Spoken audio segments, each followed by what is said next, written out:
Der brandneue Nike Dream Speed Free, heute im Playtest.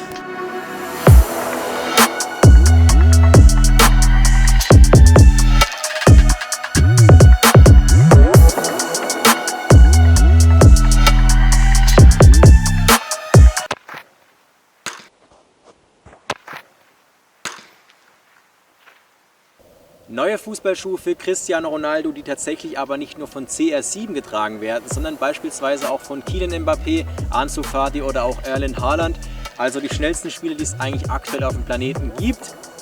Die Story dahinter und wie sich der Nike Dream Speed Free auf den Platz schlägt, gibt es heute im Video. Jetzt schon mal vielen Dank an SC24 und Sport 2000 für diese Prachtexemplare. Am Ende vom Video gibt es auch die Info, wo ihr diese Schuhe herbekommt. Also bleibt dran, jetzt aber erstmal zum Playtest.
Ein neuer Fußballschuh für CR7, der aber tatsächlich nicht nur von CR7 getragen wird. Was steckt dahinter? Wir reden hier vom Nike Dream Speed Free, sprich es ist der dritte Schuh aus der Dream Speed Reihe.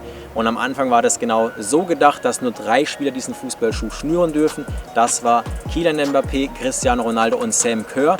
Bei diesem Fußballschuh ist es jetzt etwas anders. Wir haben zwar hier einen Fußballschuh, der nach den genauen Vorstellungen von CR7 konzipiert wurde. Das steht auch hier innen an der Sohle, ein sehr cooles Detail.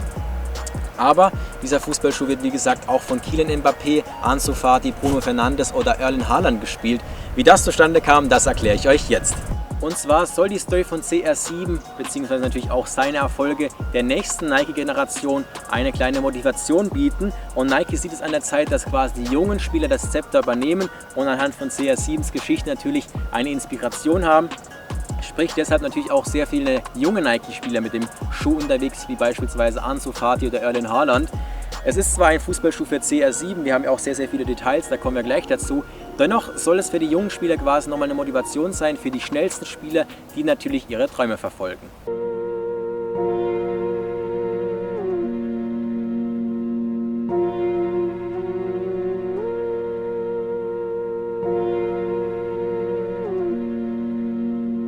Flexing ain't discreet about it. Extra read about it. Say you wanna beef about it. We gon' come and see about it. Flexing ain't discreet about it. Extra read about it. Say you wanna beef about it. Find out nothing sweet about it. Flexing ain't discreet about it. Extra read about it. Say you wanna beef about it. We gon' come and see about it. Flexing ain't discreet about it. Extra read about it. Say you wanna beef about it. Find out nothing sweet about it. Look, mile like 3-6 pulled up, ski trip, cold winter. All my eating good, I remember when we had no dinner. West side, east side, no side, both sides with me. Check, come and check, leaving flex season 12, come and get me.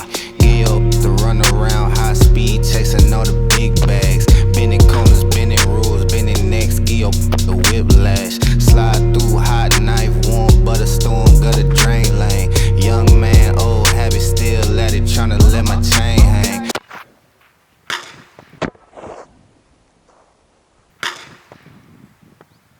Ihr habt es also gehört, CR7 soll quasi die Inspiration für die kommenden Nike-Talente sein. Deshalb finden sich auch sehr viele Details am Fußballschuh, die an die Karriere von CR7 erinnern. Wir haben wirklich einen sehr detailreichen Fußballschuh, was ich sehr cool finde, weil es speziell nochmal natürlich für Cristiano Ronaldo eine sehr große Ehre ist. Wir starten mal mit der Innenseite. Hier sieht man diese Safari-Print, den kennt man logischerweise vom allerersten CR7 Signature-Schuh vom Nike Superfly 2 Safari. Hatten wir auch schon im Video, könnt ihr gerne mal auschecken. Das soll quasi an diesen ersten Signature-Schuh erinnern, was ja ein Riesenerfolg war für Nike, und dieser Fußballschuh hat einen extrem großen Hype. Deshalb haben wir hier natürlich wieder ein paar Details. Bleiben wir direkt bei der Innenseite. Hier hinten findet sich hier so ein Gitternetz. Was sehr, sehr cool ist an diesem Teil, ist, dass diese schwarzen Punkte quasi die Position widerspiegeln, wo CR7 schon in den Formationen eingenommen hat.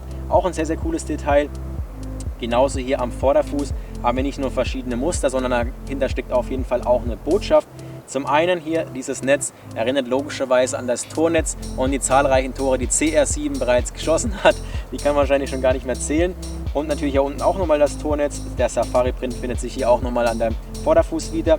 Und dieses Zeichen hier, diese Pfeil nach vorne, kann man interpretieren. Ich sehe das Ganze so, es ist ein Speedboot, sprich es soll immer nach vorne gehen, maximale Geschwindigkeit nach vorne, natürlich immer Richtung Tor, und das soll quasi die Richtung angeben. Kann man natürlich aber auch interpretieren, quasi ein Profil von Reifen, sprich für einen Sportwagen, für das schnelle Beschleunigen. Da hat sich Nike auf jeden Fall was sehr, sehr Cooles dabei gedacht.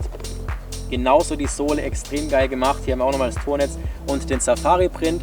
Und wie vorher schon erwähnt, auf der Innenseite hier auf der Sohle findet sich nochmal der Schriftsatz, genau nach den Vorstellungen von CR7 konzipiert. Sprich ein sehr, sehr cooler Fußballschuh mit extrem vielen Details.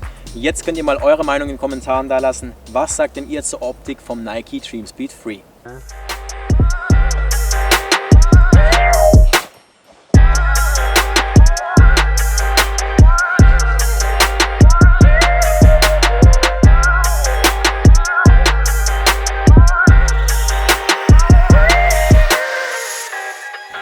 So viel zur Optik vom Nike Dreamspeed Free. Wir haben hier aber einen regulären Nike Vapor 13 und auch einen regulären Nike Superfly 7. Sprich, am Fußballschuh hat sich nichts verändert im Vergleich zu den regulären Nike Vapor 13 oder Nike Superfly 7 Modellen. Bis auf die Optik logischerweise. Nike hat auch nicht wieder den großen oder den neuen Nike Swoosh hier angewandt, sondern dezent den kleinen, um hier viel mehr Details am Vorderfuß zu platzieren, was ich sehr, sehr cool finde. Das ist also der Nike Dreamspeed Free. Nochmal ein kleines Fazit zur Performance. Man kann sagen, dass wir hier auf jeden Fall die beiden besten Speedboots haben, die es aktuell auf dem Markt gibt. Mit natürlich dem Adidas X Ghost, über den Spherin und Puma Ultra. Sprich, was das Thema Speedboot angeht, beherrschen diese zwei Schuhe auf jeden Fall noch das Feld. Man kann ja eigentlich nichts Negatives sagen. Ballkontrolle extrem krass. Ihr wisst, ich liebe den Nike Vapor 13. Das Ballgefühl wirklich sehr direkt, vor allem nach der Einlaufphase haben wir hier wirklich Flyknit-Obermaterial, das sehr, sehr weich wird, einen direkten Touch ermöglicht, und natürlich auch aufgrund dem 360 Grad Flyknits haben wir natürlich die Möglichkeit, nochmal besser aus der Kurve zu beschleunigen. Wisst ihr, haben wir auch schon coole Tests dazu gemacht. Falls ihr nochmal mehr Infos haben wollt zur Performance von diesem Fußballschuh, wisst ihr natürlich, es gibt schon bereits ein Review auf meinem Kanal, wo ihr alle Fakten zur Performance nochmal gesondert findet. Genauso zum Thema Haltbarkeit, wo so ein bisschen das Mankel ist vom Nike Mercurial, sowohl vom Superfly als auch vom Vapor auf Kunstrasen. Da haben wir auch schon extra Tests dazu gemacht, was die Haltbarkeit angeht. Checkt ihr natürlich auch nochmal in der Beschreibung. Ansonsten ein sehr, sehr cooler Fußballschuh, für mich immer noch der beste Fußballschuh, den es eigentlich gibt. Zumindest für meinen Fuß, für schmale bis mittlere Füße, kann man sagen, ist der Nike Vapor bzw. Superfly natürlich noch ganz oben dabei. Das war es auch schon wieder zum Nike Dreamspeed Free. Eure Meinung zum Schuh jetzt mal in die Kommentare da lassen. Was sagt ihr zur Optik und würdet ihr euch den Schuh zulegen? Falls ja, checkt auch definitiv den Link in der Beschreibung aus. Da kommt ihr zu st24.com und auch Sport 2000. Habt die Möglichkeit, euch diese Fußballschuhe zu sichern. Also schaut da gerne mal vorbei. Das war's zum heutigen Video. Ich hoffe, es hat euch gefallen. Wenn ja, zeigt es mit einem Daumen nach oben. Nicht vergessen, abonnieren, Glocke aktivieren. Zum Nike Vapor 13 wird es nämlich morgen nochmal ein extra Video geben. Also seid auf jeden Fall gespannt. Morgen 17 Uhr das nächste Video. Bis dahin, macht's gut, bleibt sportlich und ciao.